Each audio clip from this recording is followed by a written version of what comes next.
Mas assim, para quem quer começar a investir hoje, qual que é o caminho a ser trilhado? É você pegar a maior parte da sua grana e colocar numa renda fixa pós-fixada, porque ela vai ter pouquíssima volatilidade e você vai ter ali aqueles recursos enquanto você vai estudar. Não adianta também você pensar em alguma coisa agora e principalmente você que já construiu um patrimônio querer migrar tudo de uma vez. Porque, de novo, a gente não mede a profundidade de um rio com os dois pés, a gente vai testando. E aí você abre para um leque, e eu te daria 3 leques de possibilidades para você buscar entender. Olhar para algo bem mais brando na renda variável, que são os fundos imobiliários. Então, pensar em se expor em grandes imóveis com bom padrão construtivo que todos os meses te pagam um dividendo. E aí podem ser imóveis de shopping centers, de galpões logísticos, de edifícios comerciais. Tem várias tipologias para você se expor. Pelo que eu entendi, existem fundos específicos que investem em tipos específicos de imóveis. Isso aí. Porque muitas vezes a gente, para comprar algum tipo de imóvel, a gente só consegue muitas vezes comprar um tipo de imóvel que é o imóvel residencial, que é aquilo que a nossa grana dá. E às vezes você vai conseguir comprar um imóvel que você vai ter um inquilino e vai ser uma parada muito binária. Ou ele vai ser um ativo na sua carteira, porque ele está alugado e está tirando renda, ou quando a pessoa desalugar, ele vai ser um passivo para você, porque você vai ter que fazer alguma reforma e vai ter que continuar bancando ali os custos daquele Fora imóvel. a administração da parada. Administração, lidar com inquilino, reformas, então é uma parada que consome. Já quando você pensa em fundos imobiliários, ele acaba sendo um fundo, ou seja, ele capta recursos de vários investidores com objetivo em comum, que é estar exposto a esses imóveis, e ele vai captar não de nós 3 aqui, mas de centenas de pessoas, milhares de pessoas. Então ele consegue fazer um funding ali, consegue capturar ali 100 milhões, 200 milhões de reais, por exemplo. E aí dá para comprar alguns imóveis e eles vão fazer essa administração. E aí toda a parte administrativa, inquilinos, reformas, jurídico e tal, fica com eles.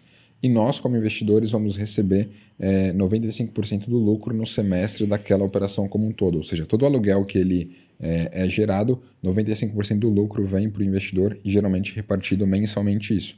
Então, é uma baita forma de você estar exposto a grandes imóveis ali e receber renda com isso.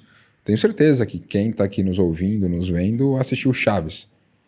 Opa! Cara, muito legal você ver ali o seu Barriga, que ia lá, Excelente. cobrava da galera. Só que, poxa, você ter que lidar com o seu Madruga é complicado. Tem a dona Florinda que paga certinho, mas e o seu Madruga que não paga, como vai ser? Foda mesmo a dona Clotilde. Deus o... Não é?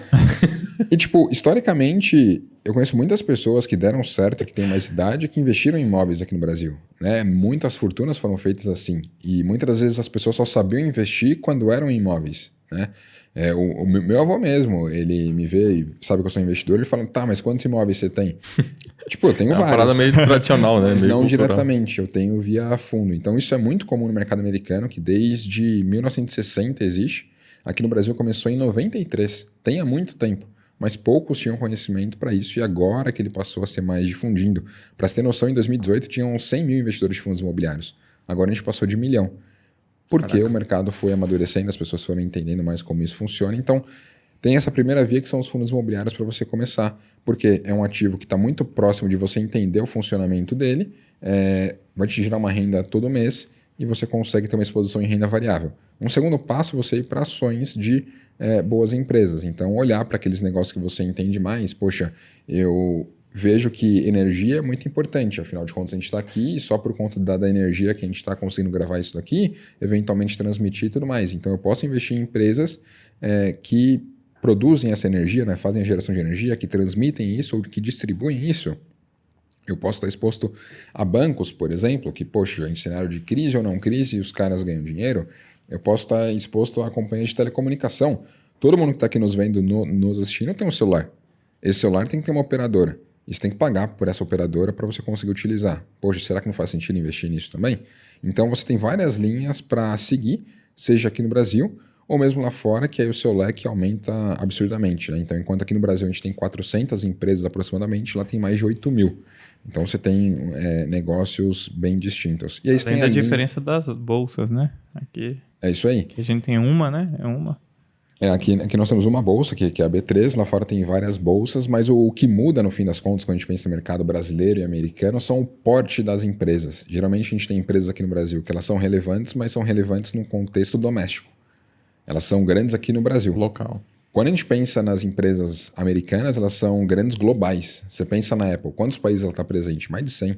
Então, é um tipo Quantos de... países ela não tem, o patrimônio dela não é maior que o PIB, né? Não, e o grande ponto é se tem uma grande diversificação. Se algo acontecer com algum país em específico, não vai atrapalhar muito a operação dela, porque ela está diversificada em vários. Agora, se uma empresa aqui do Brasil tiver um problema porque o governo fez alguma coisa, o que vai ser disso? Então você tem um nível de risco muito menor quando você pensa em um mercado global que é o mercado americano. Você falou sobre ativos dolarizados algumas vezes Isso. durante o episódio. Quando você fala em ativos dolarizados, seria o caso de uma grande empresa brasileira, por exemplo, uma Vale ou uma Fibra da Vida, que atua no mercado, no cenário internacional e está sujeita à variação do dólar, ou a uma empresa americana investindo numa bolsa externa? A ideia é ter uma empresa lá fora, uma empresa de fato americana que tem a sua receita em dólar e ela está cotada também em dólar. A gente pode acessar esses ativos dolarizados aqui do Brasil por meio dos BDRs, que são os Brazilian Depositary Receipts, como a gente está vendo do Nubank, né? Quem abre o Nubank aí vê lá, se quer se tornar sócio, ganhar um pedacinho. Isso é via BDR, porque ela vai abrir capital no mercado americano, mas ela vai ter recibo das suas ações negociadas aqui no Brasil. Coisa que é recente, né, para pequenos investidores. Bem recente. Você comprou a sua parte no Nubank ou não? Não. Não? Não comprei. Então não vou comprar, não. Assim, depois que você começa a entender e estudar mais sobre as criptomoedas e a revolução que elas conseguem trazer até mesmo no sistema financeiro tradicional, você vê que, poxa, será que vai ter tanto mais espaço para os bancos crescerem ao longo do tempo, sabendo que eu posso fazer isso via criptomoedas, por exemplo, né? Muito da linha de receita dos bancos eram serviços, por exemplo, né? Aquelas tarifas para você fazer TED e tudo mais. Hoje com o Pix não tem mais isso. E aí? Pode ser que o banco, até o momento que ele está agora, se deu por tudo isso que ele fez. Só que e daqui para frente? Ele vai conseguir continuar crescendo como crescia, dado que as tarifas estão cada vez mais baixas, já não tem mais aquela manutenção de conta, a galera já não quer mais estar pagando isso. Então é um cenário que é totalmente disruptivo. E aí você tem uma terceira linha que são, de fato, as criptomoedas.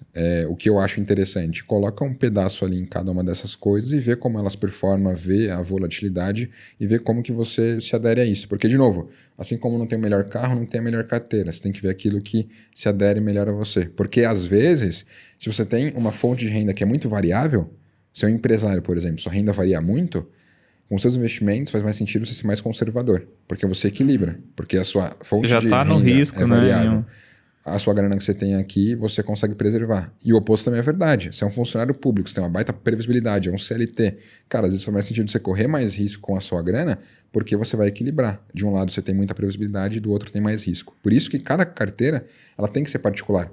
Não adianta a gente falar aqui e querer cagar regra para a galera que não, a carteira tem que ser assim ou tem que ter renda variável. Talvez não.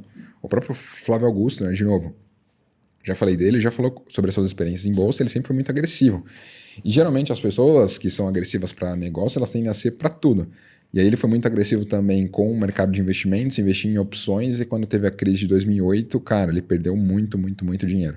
Eu vi ele falando sobre isso, que ele estava alavancado e perdeu alguns milhões. É isso aí. E aí ele falou, cara, eu não posso correr muito risco nos negócios e correr muito risco nos investimentos. Tem que ter um equilíbrio. Então, se eu corro muito risco nos negócios, o meu porto seguro são os meus investimentos. E o oposto também é verdade. Então, por isso que a gente tem que pensar dessa forma. E, de novo, né, TI me ajuda muito nisso, né, em pensar nos cenários, em ter esse olhar mais analítico, porque é assim que, no fim das contas, funciona. Não é... Tem muita aleatoriedade no mercado, mas quando você pensa bem nos papéis e tudo mais e como dispor isso, te ajuda demais.